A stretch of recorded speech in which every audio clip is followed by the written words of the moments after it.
Okay, Stephen Doyle and Nathan Murphy are with us. Lads, good morning to you. I'm going to just read some, not quick emails, but an email and some DMs. I don't know what you youth get in your DMs these days, Owen, but not this filth. This is what I've been getting. I take no pleasure in seeing the team I have supported and followed for 29 years humiliated and out after 2 matches. The lie that we can forget the present in favour of a better future is not something my 70-plus dad has time for. After all the matches we've been to, we don't know how many World Cups we'll go to. So I take no pleasure in this result. My mail is to complain about your editorial content. Over the past months, I've listened to your show, and the concerns of myself and my dad about the blind philosophy have not been represented by any contributor, as the received wisdom is that Mick McCarthy and Martin O'Neill didn't know what they were doing. These two guys were human like us, but brought us some of our greatest memories in the roller coaster that comes with following a small country. Why was more not made of McGoldrick retiring? Again, my complaint is with your content not representing my opinion and not the team. As a loyal fan for 30 years, I've come to accept that Irish managers don't always have world-beating talent available, but every other manager gave me and my dad some exciting, sometimes disappointing days out in Lansdowne. If your football analyst followed David Moyes' time at Man United, they would have seen that a long-term plan can only be delivered with decent results and keeping the team motivated. Mick McCarthy's results at Cardiff again demonstrate he can get decent results from limited resources. He was indeed given a hospital pass when he was fired on the same day he was hired. That's one. And then the other one is an email. I've just been listening to this morning's OTB AM podcast. My God, do some of you guys like the sound of your own voices? Just out of interest, do you make the lads listen back to themselves? If not, I would recommend it be made mandatory. That's you, Owen. They described a battle for the soul of Irish football between people wanting to shut up shop and defend and hope Shane Duffy can score, or those who feel that a proper analysis of how we got to this scenario is done now. A reckoning. I'm all for analysis, so let's do some. Name the best schoolboy clubs in the country. Clubs that produce heroes of the past. Crumlin United, Home Farm, Cherry Orchard, Leicester Celtic, Lord Celtic, St Kevin's Boys, Tralee Dynamos, Talca Rovers, Belvedere. We had a schoolboy nursery, the envy of the world, which has been dismantled for money and handed over to the League of Ireland to run into the ground. In '93, a Cherry Orchard team I was a member of played in the Milk Cup. We played Liverpool and we got beaten 1-0. Man United and Paul Scholes progressed to win the tournament. 2 years later, a Cherry Orchard team returned to the Milk Cup and won the competition outright. Our league was the envy of the world. Boys in the UK played for their schools, not clubs. The underinvestment was in the clubs. Successful clubs built allegiances with English clubs and invested the reward of players signing for those clubs back into the grassroots. What's the current plan? Where did the volunteers that gave you Roy Keane, Robbie Keane and Damien Duff fit in? There was no League of Ireland staff involved in their development. What about late bloomers that are not picked up by the current system? Mick didn't qualify from the last campaign. Completely inaccurate. We were in a playoff that Stephen Kenny's Ireland lost. We got into the playoff through the Nations League seedings, and we got into a playoff not because of the quality of the football that Mick produced. But anyway, people want to go back to the Mick McCarthy days, put him under pressure. Go on, Big Jack. People forget Ireland came frighteningly close to a Saturday situation. Close is a lingerie shop. I had to look that up. Do you get the reference? Yeah, I'd never heard it before. It's from Lethal Weapon 2 or Lethal Weapon 3. Close is a lingerie shop with no window, she says in it. I don't get it. Right, that's I didn't know it was a Lethal Weapon reference. Well, people wanted to I thought you were talking about those fans that were in France gathering outside there. That was Copenhagen. That was Copenhagen. Copenhagen, sorry, yeah. Well, people wanted a team that won't embarrass us, much like they did on Saturday night. Like everything in Irish society, we want to put the cart before the horse. If we don't have the player to play possession football, why try? A good manager plays to his team's strengths, not his principles. Principles are like pride. And then is there much more of this? Let Kenny and his principles go to work at the grassroots level. Start your rebuilding there. Stop destroying the schoolboy league to provide money for the League of Ireland and go from there. Players that can't play shouldn't be asked to play. Why are we doing a Crystal Palace and Frank de Boer on it? In the past, particularly, we had players that could play. Brady, Giles, etc., but could not qualify for major tournaments. Much like with the Dublin footballers, success breeds participation and interest. And there is loads more of that. Enjoy the show. When you don't talk bollocks, it finishes. So, that Milk Cup, Vinnie Perth scored the winner in that Milk Cup against Glasgow Rangers. He's just been in touch as well. So there you go. Everything's knitting together here this morning quite well. In the 94 one? Yeah, I think so. Right, okay. Kids don't care about style of play. People like you do. They care about winning. No child ran onto the green to reenact Saturday night. That just got deleted on me again there. So, anyway, that's where we are. Nathan, should we be Burnley? Yes. No, I don't think so. One of the reasons why we shouldn't be is that there's no relegation where we're living right now. So Burnley play like that because they have very limited resources and they want to stay in the Premier League. That is their first priority. We need to win games. So we will not qualify for major tournaments by drawing our way through, by hanging on. We need to go and win games. It's why Ireland qualified for major tournaments in the past. So I don't think anybody wants to see the Republic of Ireland playing like Burnley, and there's no guarantees there'll be success. I think it's brilliant that there's so many passionate people out there for Irish football. I think you see within those that there's even some disagreement as to how Irish football should go next around underage level, around League of Ireland clubs. But we have to start playing a modern brand of football. It has to be effective. Why? It can't be what it was. Tell me why. It can't be what it was. We've got to bring people with us here. So, and I've got to represent the views of some of the people who've been in touch with us. So I don't necessarily agree with all the questions I'm going to ask you, but I need to make sure that you guys have thought this through. And why do we need, like, what is actually stopping us from drawing our way into the playoffs and then trying to win one of those games? Win your home games, draw your way into the playoffs, do a Burnley on it, be difficult to beat, win some games 1-0 through a set piece, and get into playoffs. Well, when did Ireland win their home games to qualify, aside from that one night with Shane Long when they absolutely stunned Germany? So that's what you're reliant on. That is totally what you're reliant on. Saturday night was a low point because it's been coming, because Irish football over the last 3-4 years has had this coming. Think about the results that have happened over the last 3 or 4 years. They have been played off the park by Denmark, by Wales, by Switzerland. Big defeats against all those countries. Matches that 10, 15 years ago against Georgia that Ireland would grind out, it'd be tough, but we'd have enough quality to just about get it done. That doesn't happen anymore. Now, we're dropping points in those games. And as we saw in the last campaign against Gibraltar, against the weakest teams, Ireland can't rip them apart anymore. So that sitting back defensive style of football that it seems people now seem to feel was a guaranteed success under Mick McCarthy and Martin O'Neill. Let's not forget, Ireland didn't qualify for Euro 2020, didn't come in the top 2 in their group. You're right. That playoff was earned through world rankings, through Nations League. We could have lost every game in the last campaign and still got a playoff. Ireland didn't qualify for the World Cup before that. So we can't go back to just defensive football and relying on Shane Duffy because it wasn't working. And I don't agree that players can't play an attractive style of football, that it's somehow in our DNA that, lump it up the field. If these players are at clubs who play attractive football, they can do it at international level. Now, unfortunately, at the moment, not a lot of them are at those clubs. But I think we saw glimmers in Serbia. We saw in that one-off move for the James Collins opportunity that they can, at times, play possession football. But this, let's go back. There was no success over the last 4 years. There was no sitting back, over the last being 4 defensive, years, working. Martin O'Neill's team was successful. They got out of a group at the Euros. They did. Martin O'Neill's team had a far better quality of players, unfortunately, than this one. And if there's one big mistake that Stephen Kenny made, it's maybe talking about the quality of players that were coming through, and it's frustrated the life out of him all the time. We don't have the players. On a point of information, though, Martin O'Neill's team in Lille that night had James McCarthy, it had Daryl Murphy, it had James McLean, it had Robbie Brady and Jeff Hendrick. Brady and Hendrick could have started the game at the weekend, and they didn't. McCarthy is injured. McLean came off the bench. Daryl Murphy, is he significantly better than any of the players who played for us? The difference between the team in Lille and the team the other night isn't a quantum leap, is it? Yeah, but as well, Ger, Italy didn't play their strongest team that night. I think people sometimes forget that. Sure, but we qualified from the group. We qualified from the group. That was the team that qualified from the group. But those players were at a different stage of their career than these current players are. So that class of 92 of Hendrick, Brady, even in this current side, Duffy, Doherty, Egan, they were all 24, 25. They were playing some of the best football of their career. Irish football has fallen off a cliff since then. Nobody has come through over the last 4 or 5 years.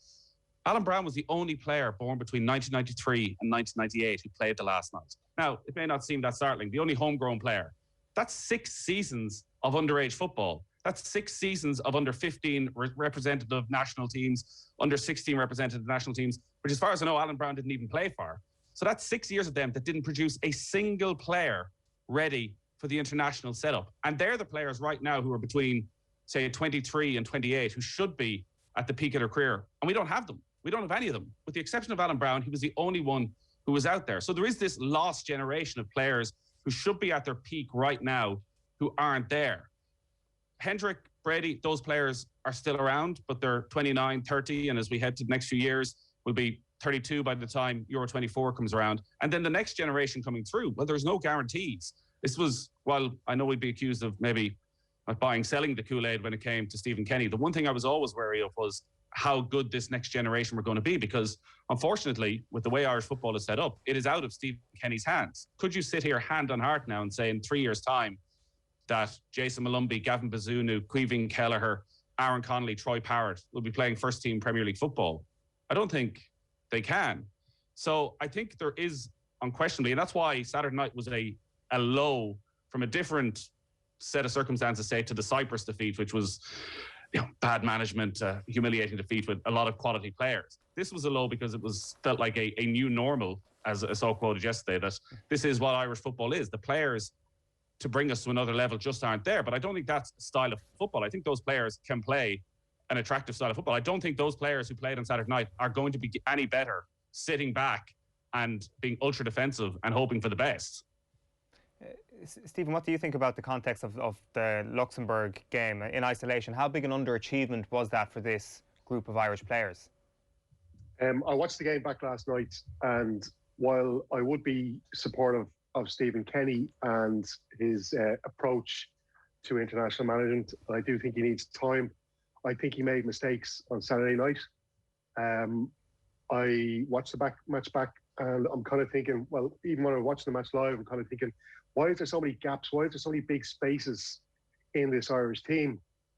And I think the formation of 3-5-2 worked against Serbia because it almost kind of reflected what Serbia were doing. Also, we kind of caught Serbia on the hop. They weren't expecting that. Like, they'd seen Ireland playing usually with a back four, and I don't think they expected what they got last Thursday night. So that worked for a while, but then eventually they kind of figured that out within the game and eventually got the victory.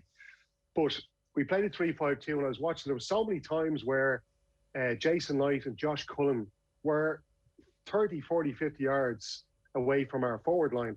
And the thing about football is you have to be, and especially when you play a formation like 3-5-2, you have to be compact. The whole team has to move like a unit, but they weren't moving like a unit.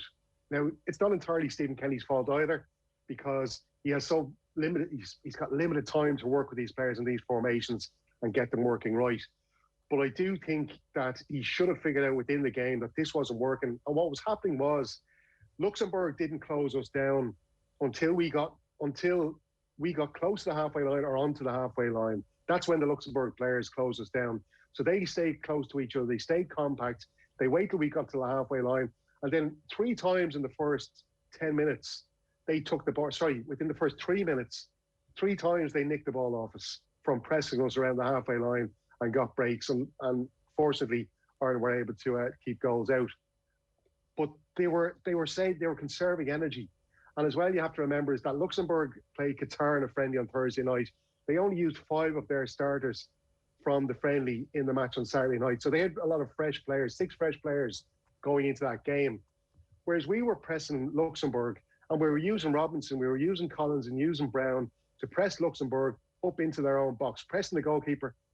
And it was pointless because they were able to just dink the ball over the 3 forwards, and all of a sudden the lads then had to run back, and they were just wasting energy. And there was so much energy wasted in that Irish team in the first half of the game, and it just killed us. Like, by the end of the game, you could see those players were fading. And I think that was a mistake of Stephen Kenny. I think he should have figured that out within the game, that they were able to beat that press and to get us on the back foot, and that our forwards then were just wasting energy. And I think as well that we needed Alan Brown, although he is good in that attacking midfield role. I think we needed him beside either Jason Knight or Josh Cullen. I think playing 2 young players in that kind of important role in the engine room in a game like that was a mistake. I think we needed Robbie Brady on the pitch. Like, I wouldn't have had Robbie Brady starting against Serbia, but I thought we needed him against Luxembourg. There was just too many inexperienced players in that team starting on Saturday night. And look, everybody, the off-the-ball opposites knows I've been banging on about this Luxembourg team for years. They have been an emerging nation over long periods of time. Rodriguez, who scored the goal on Saturday night, he hit the post against France in that 0-0 draw in Paris. I watched that game live. They played a fantastic game. And if you look at that French team, I tweeted that French team out last night.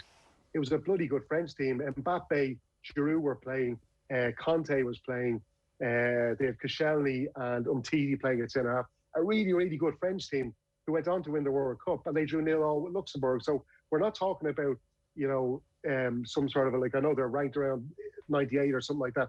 This isn't a bad team. Like, they're a really good team. They came within a whisker of being promoted into Nations League B. It was only for a red card in the deciding match against Cyprus after 30 minutes that really killed them. So it was a good side, and I'm not I know Stephen Kenny definitely knew they were a good side, but I just think he approached the game the wrong way, and he kind of, I think he started the wrong team, he started the wrong formation. I just don't know why. Like, I understand the back three worked against Serbia, and we got some joy out of it, but I think he needed to be a bit more pragmatic and go with a back four, go back to the old 4-2-3-1 that served them well, because I think we would have been a bit more compact, and to be not pressed them as high up the pitch where we really killed ourselves. It was frustrating to watch. It really was, and it was disappointing, because I do want to see Stephen Kenny doing well, but I definitely think he made mistakes on Saturday night. It's interesting, Nathan, that you talk about this being the new normal, or a realisation that this is the new normal, and there's something in that. Like, you make the comparison with Burnley there, and I'd go one step further on that sort of comparison, a comparison with a lower Premier League team here. Fair enough if you don't want to persist with a manager if you're a lower Premier League team, because if things get worse before they get better, you might end up getting relegated. For Ireland, if things get worse before they get better, who cares? Because the normal wasn't actually that impressive anyway. It's not like we were getting to every tournament anyway. That if there was a guarantee of better days to come, I think people will bite your hand off for things to get worse before they get better. The question is, though, is it short-term pains? And there is no guarantee. Yeah, there is no guarantee. That is the issue with football in general. I'm not one for long-term planning at senior level. I think there's a huge debate that needs to happen around underage football. But even the term, we're in a transition period, well, that implies that there's going to be an end to it. Whereas there are no guarantees. The players I just ran through, a year ago, we looked at Jason Malumbi on loan at Millwall and thought, he's having a flying season in the Championship. Graham Potter is going to bring him back, integrate him into the Brighton team, and the Premier League is going to play regular football. That didn't happen. Rarely got an opportunity in the Premier League. Now he's on the bench at Preston. We hope he can turn it around and he still has an opportunity, but that can happen very quickly for an awful lot of players at that age. So as much promise as they're in that group, there's no guarantees that at club level it's going to happen for them. But you're right. So yes, there have been good moments over the last few years, and Ireland needs to qualify for tournaments. It's pretty straightforward for me. For an Ireland manager, getting to a World Cup is a bonus. You have to qualify for a European Championship. So if Stephen Kenny does get another term, I think he will have to qualify for the European Championship, or it'll be seen as a failure. And Stephen's right. It was a bad night for Stephen Kenny on Saturday night. It became shambolic in the second half, and the substitutions did absolutely nothing. I would agree on the team selection, but something he pointed out is that he felt they needed a bit of continuity because they've no time on the training pitch. And that's, unfortunately, for Stephen Kenny, maybe the mark of this campaign. It was a COVID campaign with, you're wondering what the crowd would have been like on Saturday night. Well, I was there. There was no crowd. It didn't feel like a proper international. None of these have felt like proper internationals. There is no atmosphere.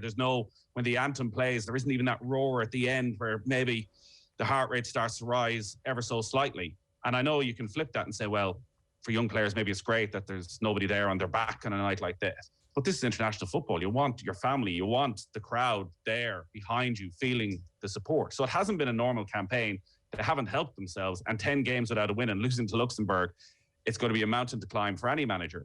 But Ireland can go back. So if and when the Stephen Kenny reign comes to an end, they can go to a Chris Hughton and go to somebody who's very experienced at all levels of the game, who's been involved with the international side before, who plays very defensive football and still does. And I was watching Nottingham Forest in the Championship about a month ago, and at halftime, the pundits were exasperated as to how negative Nottingham Forest were, and couldn't understand that for a team who were maybe hoping to get into the playoffs, that this was the style of play they were going with. But obviously it has worked for Chris Hughton in the past. And listen, maybe Brighton is the prime example of the great debate that's going in. Maybe that's what Ireland football fans want. Maybe it is. Maybe it is. No, it's like, we all remember going to those matches when Trapattoni was in charge, when Martin O'Neill was in charge, and they were pragmatic and they were negative, and people were giving out. They weren't happy. We were, I know they qualified us for a couple of tournaments, but I said, we all know that it's mad.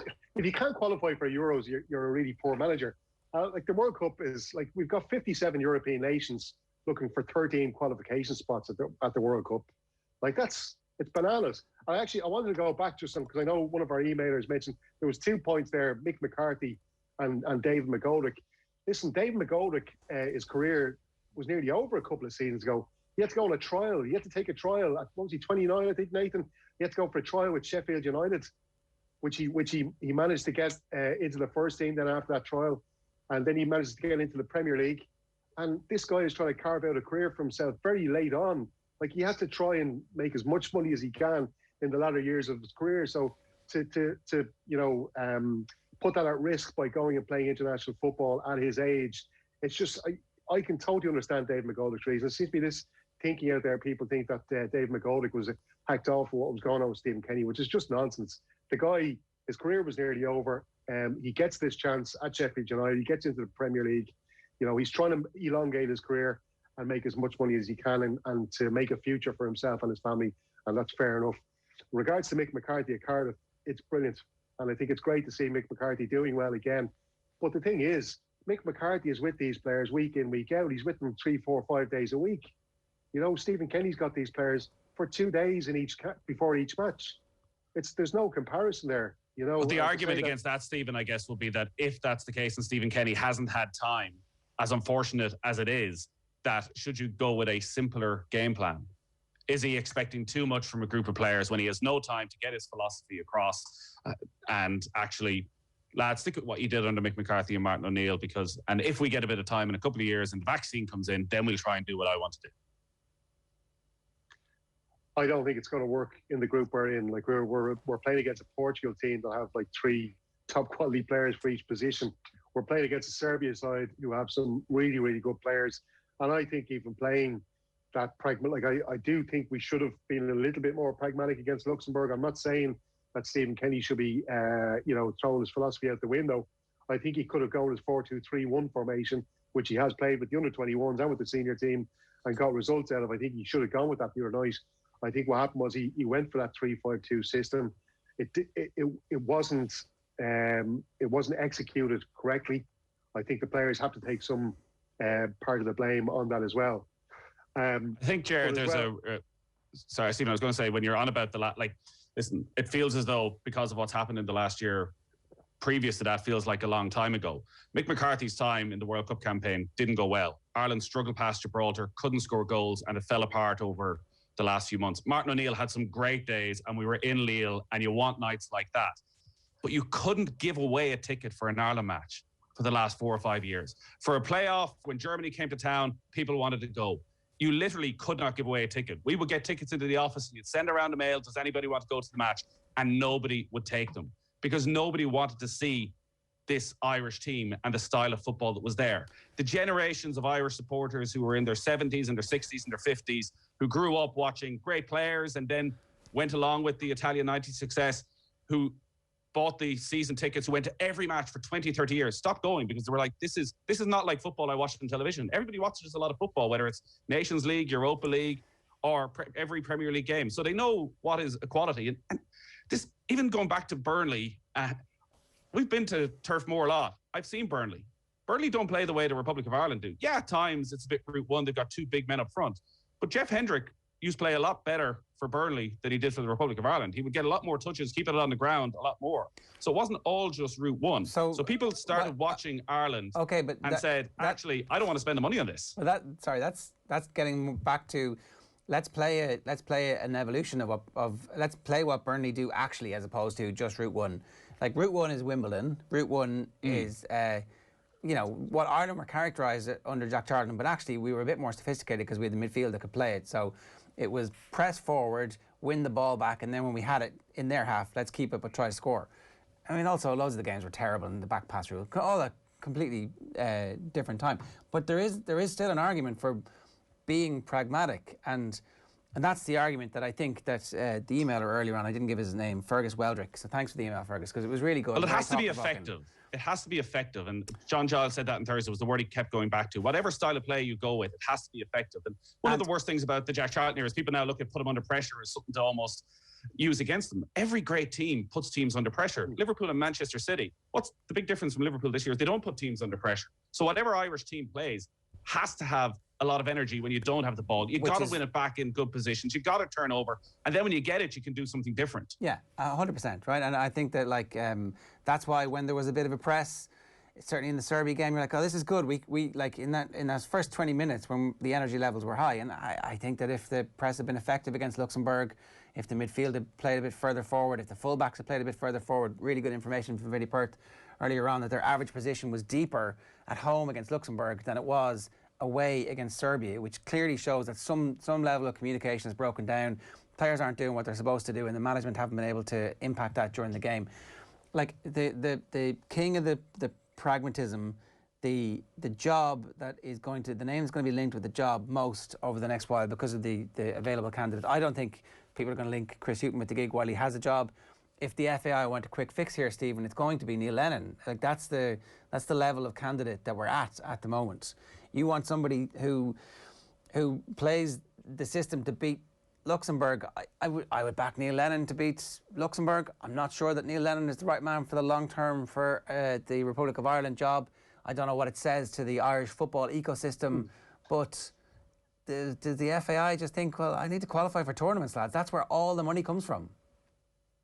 Neil Lennon has just left the biggest club in Glasgow, where he had the chance to make history, win a 10 in a row. He had all the money in the world to throw at it. The Celtic board, which they never do, opened the purse strings, gave him what he wanted, and he blew it. He absolutely blew it from a position of incredible strength, where it looked like Rangers were never going to catch up with Celtic ever again. And he's absolutely blown it. No chance he should be getting the Ireland job. No chance. And, you know, like, this is one bad result. You know, we had a decent enough performance against Serbia. We didn't get the result that we wanted. We had a bad result against Luxembourg. It's 10 bad results, though. We need to... It's 10 bad results. Like, you know, and I know some of them are friendlies and we shouldn't really count them too much, but like, they're, you know... But again, listen, lads, we're in the... Like, and I hate trying to make excuse for Kenny all the time, but this is real. We're in the middle of a pandemic. This is not like any other manager has faced before, and no other manager has faced this kind of an issue that Stephen Kenny is facing. He made 10 changes to the last competitive team against Bulgaria between that match and the Serbia game. This is not no other Irish managers have to deal with the hand of cards, the cards that Kenny has been dealt with. Like this is like we have to stick with him. You know, he has to be. I think Kevin Kilbane was right. He has to be given 2 campaigns, and then we'll see after that. You know, but I think the bigger issue as well, which Vinny touched on with you guys there, is, and you know, Nathan's alluding to the fact that we've had this big massive gap in producing players or not producing players for so many years. We need to go back to the start and start looking at how we bring through players. That landscape has changed as well. We're not going to be sending over lads like we did to the UK and letting the Premier League clubs or Championship clubs to bring our lads through. The landscape has changed. We need to get people to, like Rude Doctor came in and, you know, I can see he's trying to do good work there. But like we needed somebody like a Brian Kerr. And I've seen Dave Henderson, former Pats goalkeeper, won a league title under Brian Kerr, suggesting that Kerr comes in on Twitter there about doing kind of a director of football job. Someone like Brian Kerr to come in who, you know, would have had experience of schoolboy clubs. He knows the lay of the land regards to schoolboy clubs all around the country. He also knows about the League of Ireland. He thinks that it was a mistake to just hand it all over to the League of Ireland, the development of players. So why can't we get somebody in like him who understands schoolboy football, who understands League of Ireland football? That's Australia. I remember reading a brilliant piece about Australian rugby having a messiah complex. Like, Brian Kerr is not going to fix Irish football on his own. And while I understand that the principle behind it is to get good people involved, I get that. But like we made the decision. Like and look, I'm completely out of time in this now. So we've just opened up the whole. How should we fix the relationship between? Well, they're two different debates, Jerry. You're right. They're two totally different debates, because you're right. It'd be great to have a role for Brian Kerr. And that period where I'm talking about no players coming through, that was the Vin Coovermans era. Pretty much those 6 years that Vin Coovermans was in charge of Irish football, not a single player was developed, which I'm sure he doesn't put on his CV. Things have improved in some way under Rude Doctor, though I know there are huge controversies at schoolboy level as to whether it's the right route to go down. But again, to put that in context, that is 14-year-olds for 6 years in a row, the best player in the country, didn't go on and play for his country at senior level. Like, that can't be allowed to happen again. And it'd be great to get Brian Kerr and get all that knowledge base. And listen, we hear them every week on this show, the passion and the intelligence there is around the Irish football community. Now that there's a change of guard at the top, you would hope that they would be embraced. But none of them are going to be any help right now to Stephen Kenny over the next 18 months or 2 years. No. Out of 10, how certain are you that Stephen Kenny's going to be the manager in January 2022? And I need an out of 10 answer here. Nathan? 7. Stephen? I'd say 9. They can't afford to get another manager in. Okay. All right. Well, look, that's the start of our debate this week on the future of Irish football. But we've definitely started to scratch the surface of the issue around that pathway for our elite players to make it all the way to the top of the game. And the definition of what the top of the game is continues to be the Premier League. So, and the national team, obviously. But maybe we need to recalibrate that too.